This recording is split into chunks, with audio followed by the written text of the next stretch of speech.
শামিস্ত্রীর করম পূজার মেলায় রাত ভোর আনন্দ। ভোরের বেলা বাড়ি ফিরে স্ত্রীকে খুন করে পলাতক স্বামী। মৃতার নাম প্রমীলা ওরাও, বয়স 30। পলাতক স্বামী রাজকুমার ওরাও। প্রাথমিক অনুমান, স্বামী স্ত্রীর বচসা, অশান্তি, যার জেরে স্ত্রীকে খুন করে পলাতক স্বামী।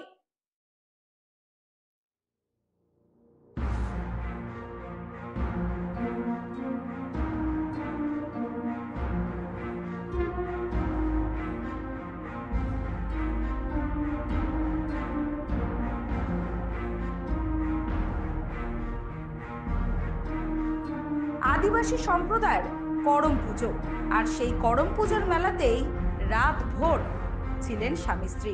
ভোরবেলা বাড়ি ফিরে স্ত্রীকে খুন করে পলাতক স্বামী। চাঞ্চল্যকর এই ঘটনাটি ঘটেছে ময়নাগুড়ি ব্লকের রামশাহী বাজার সংলগ্ন এলাকায়। মৃতের নাম প্রমীলা ওরাও, বয়স 30। জানা গেছে, রামশাহী বাজার সংলগ্ন এলাকার বাসিন্দা রাজকুমার ওরাও ও প্রমীলা ওরাও গতকাল সন্ধ্যায় তারা পার্শ্ববর্তী মুন্সি লাইন এলাকার করম পুজোর মেলায় গিয়েছিলেন।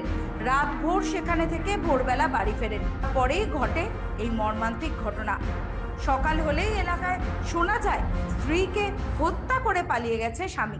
খবর ছড়িয়ে পড়তেই এলাকার মানুষ ভিড় জমায়। খবর পেয়ে ঘটনাস্থলে পৌঁছায় ময়নাগুড়ি থানার পুলিশ।